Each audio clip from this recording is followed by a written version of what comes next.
Hello, Vincent. Nice to speak to you.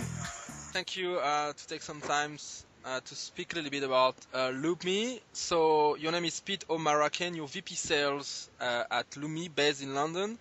Can you present LoopMe?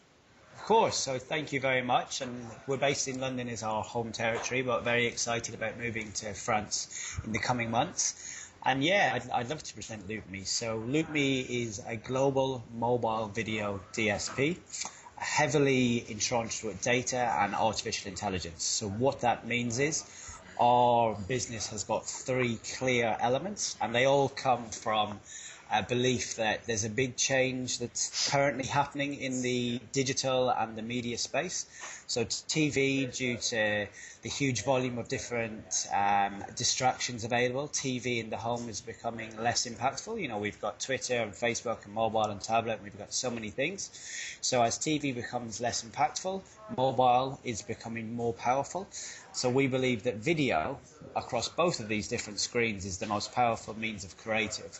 So our goal is to combine amazing video formats with the world of programmatic and offer advertisers one platform where they can buy any form of mobile video across any different device, mobile or tablet, in any means they wish, and deliver amazing results using data and artificial intelligence. And so you present LoopMe And that's as a snapshot. Sorry, go ahead.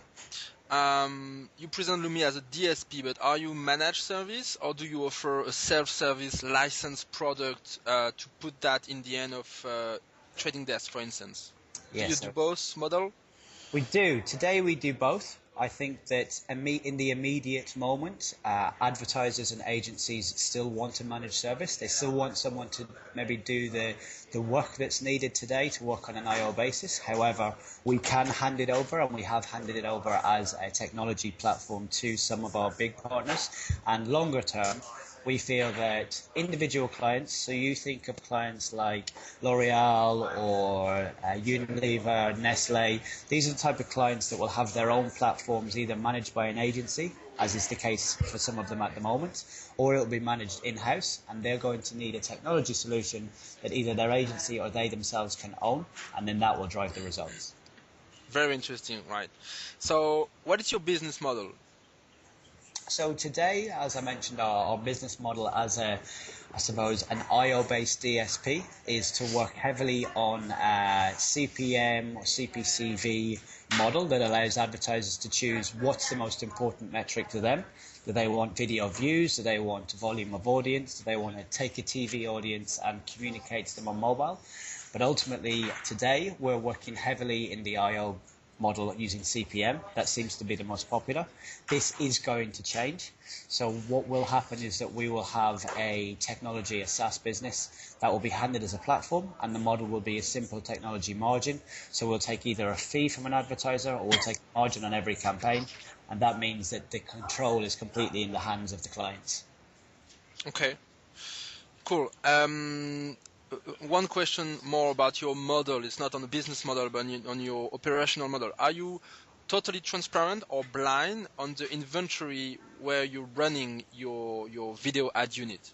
Got you. So we are semi-transparent. So I would say that in so much as we can as a network business, some of our partners still have their own sales team. So they will always have the need to keep that separate. But anyone that we're working with directly and we're able to share full transparency on that basis, we will do.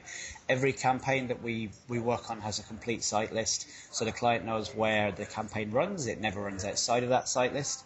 And as we go more programmatic, it will be completely transparent. You know, if an agency or a client can buy programmatically, the reason they'll choose us is because our data gives better results, even on the same publishers as someone else. Okay, makes sense. Thanks. So can you elaborate a bit about your technology you developed? So you're speaking about IA, intelligence artificial, and big data. So what it's exactly about? Yeah, so I think the first technology we had to be able to build was a very simple ad tag that allowed us to run large formats, be that rich media or rich media was originally where we ran, but then video in any publisher. So simply take an ad tag, they can integrate it within 48 hours and we can run quickly.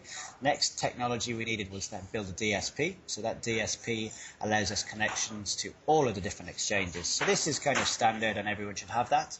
Where we take the next step is our DMP. So our DMP is extremely important for how we factor first, second, or third party data. So we can pull any data source in. So we can work with an advertiser's data, first party. We can take a data set.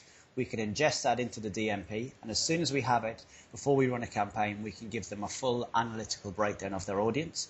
So we can understand everything about their audience before we even start running campaigns.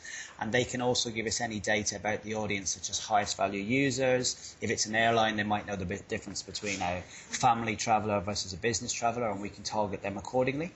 The DMP, naturally, as with any DMP, is quite a static feature technology. You put data in, you use that data to target, and then you need to put in new data to make new decisions. Where our technology comes into its primary and most exciting position is when we start to use machine learning and artificial intelligence. So you can imagine that with every campaign, with every ad we serve, we see up to 30 different data points. So in a single day, we'll see 30 billion data points. Now, no human, no matter how wonderful they are, can ever process that much data. So we use advanced artificial intelligence, which will use algorithmic filtering to find the most desirable parts of inventory for any campaign. So if you think of a publisher, so if we were lucky enough to work with someone like Laplace or anyone else in the local market, we might see that on one campaign the performance is not very strong. So normally a human would say, well, let's stop that piece of the campaign, let's move to a different publisher. Actually, what artificial intelligence and machine learning will do is they'll look at every different derivative of that campaign. So different handsets, different times of day, different days of week, different weather, different creatives, different video lengths, any different factor that we can take on board. And then it will filter that versus every part of the publisher site. And then it will find within that huge amount of inventory, it will find the pockets that deliver the best results. So we can go from having 30 billion data points to having 100,000 data points that are very useful, that will lead us to 10 publishers in 5 environments with one format that give absolutely the best results. And for clients like Activision and Blizzard, we've seen results of using the artificial intelligence has increased performance between 100 and 300%. And I think it's really important to think of those numbers, because a lot of the digital technology media owners will talk about 10% increase, 20% increase, and that's really great. We're talking about 100, 200, 300%, and that's why when we move programmatic, our technology will be very, very useful to any advertiser or agency. Very interesting. Thanks for detail that. You offer an SDK, so for direct publishers connection. Mm-hmm. How does that work? What's your value proposition? I guess it's all about fill rate, right? When you're running a network proposition for publishers, and what exactly you're offering? Yeah, probably a few different areas. The first thing that we really tried to do is have a very light SDK. So there's so many SDKs in the market, and everybody wants the publishers to integrate, but actually the weight is sometimes an issue. So the first thing we said was, let's make it as light as possible. So we recently integrated with 3 of the biggest global publishers based out in China. So that's Sungi, Baidu, and Cheetah Mobile. And Cheetah Mobile had SDKs from AdColony, and they had SDKs from Bungle, and both of those SDKs crashed their apps. So for a publisher, the biggest problem is an SDK that will crash an app. So the first thing we did was build a very light SDK that can instantly allow for video. So being able to run video in a native ad slot is our first value proposition. So a publisher can take a static ad slot similar to your, any of the Facebook carousel ads, and instantly changed that to video. Video is 4 times more effective for even performance advertising. So as a value piece, the CPM is better, the SDK is very light, and of course there's so much demand for video that the fill rate is high. So when you combine all these 3 elements together, it's an easy decision for a publisher to take that, and equally they can use our SDK to run video for themselves. So their own direct team or their own sales team can then run their own video at no cost. So there's numerous value elements to that. And I think that having those factors makes a publisher much more eager to integrate an SDK versus, a big heavy SDK from some of our competition. Makes sense, yeah. So all the market is talking a lot about video, obviously, on desktop and especially on mobile. What are the challenges from your perspective for an advertisers to launch a video campaign? What's your take on that? I think if you look at the market today, everyone will agree that the consumers have shifted heavily from desktop to mobile. If you go into specific markets like any of the emerging markets, China, India, you've got millions, hundreds of millions of people who've never owned a laptop, never used a desktop. So they've gone from old media straight to mobile. I think in France and Europe and much more developed markets, what we see is that people have got heritage businesses on desktop. Because they've used desktop for so long, it's a little bit slower to get to mobile. So the biggest instant problem is scale. So they feel that if they want to run a video campaign, 90% of that campaign is going to run through their standard desktop providers because there isn't the scale on mobile. Now, there isn't the scale if you're using desktop-first technology and you don't have numerous connections and you haven't tried to answer that problem. But what we've tried to do and what we have successfully done is answer that scale issue to say, actually, we have huge volumes of scale. We've got over 1 billion users globally. We've got colossal amounts of impressions. So the scale problem is now gone. That was the first problem. Then it's all about how do you understand when to use different types of video, and also video lengths. Without a doubt, one of the problems is the advertisers spend millions of dollars and euros on creative for TV, and they just hand that over and want the same thing to work on mobile. I think mobile video is well agreed it needs to be shorter. So Facebook are trialing 5 and 10 second video ads, much more successful, much higher view rates and much better results. I think equally, if you've got short videos, you've got mobile first content, you need to ensure that we are also developing creative formats that bring those videos to life and allow people to go further than just viewing a video. It's the great thing about digital is you can go a lot further than just watching a video. But I think technology from mobile needs to catch up with desktop, so we need to be able to do more in terms of driving users from video to store or to sale.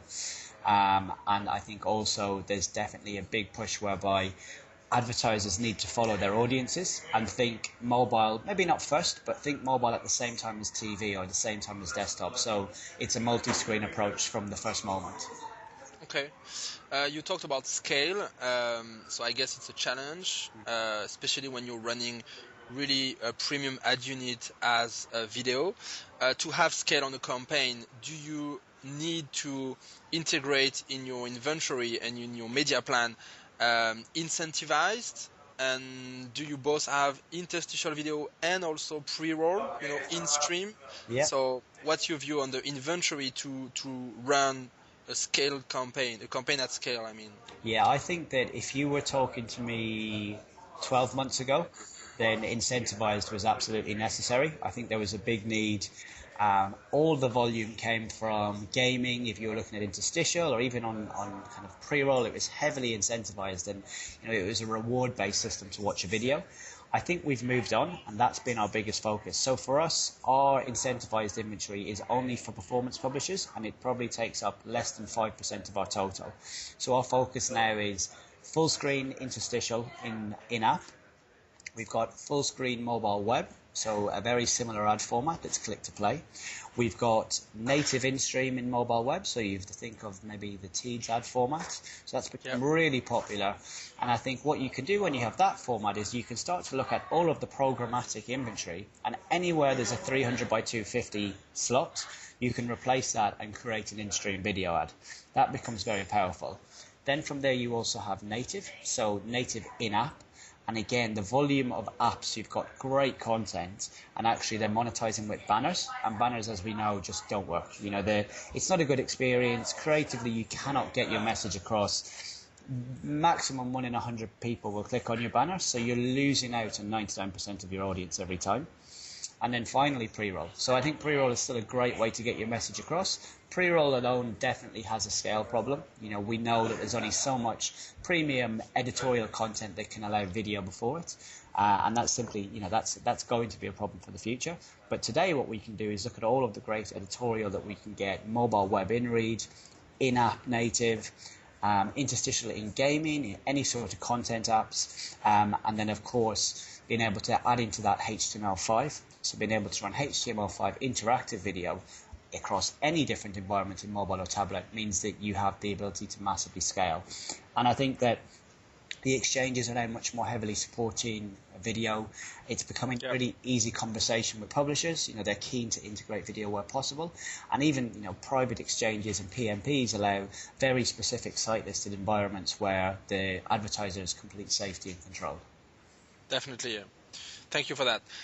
So to end the interview, what are your plans for this year and maybe 2016? So you're a UK company. You start to look at international, or maybe opening an office in France that you mentioned.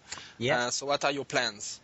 I think the first and the most important plans for Europe is definitely to open our French office. So I'm very hopeful that will be something we'll announce in weeks as opposed to months. So that's something I'll be spending a lot of time in Paris soon, which I'm looking forward to. It's one of my favourite cities in Europe. I think for us, what we've already focused on is we've got offices in San Francisco, we've got New York. We want both of them to grow. We've now got UK is our heritage market. We want to grow France. We're also looking at Spain. We're considering Germany. We've currently got offices in India. We want to grow that. Singapore is also a market that we think is very exciting, either this year or next year.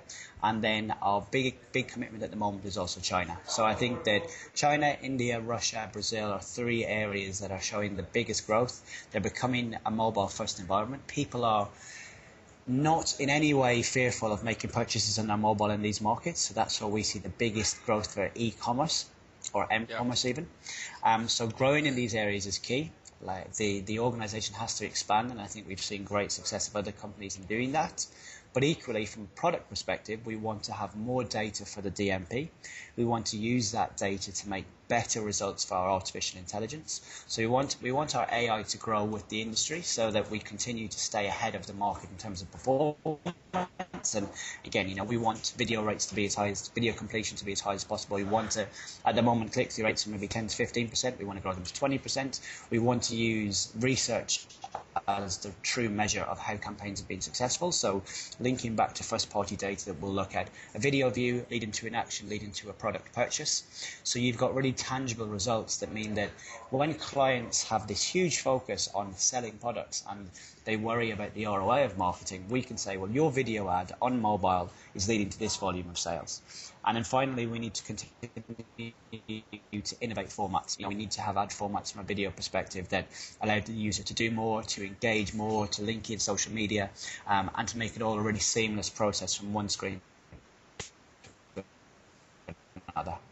So, Great. So you're going to be busy, right? A lot of plans. That's good to hear. Yes. Thank you very much, Pete, and we hope LoopMe a great success everywhere in the world, actually. Yeah, I hope so too, and I look forward to seeing to a lot more of everyone in France in particular.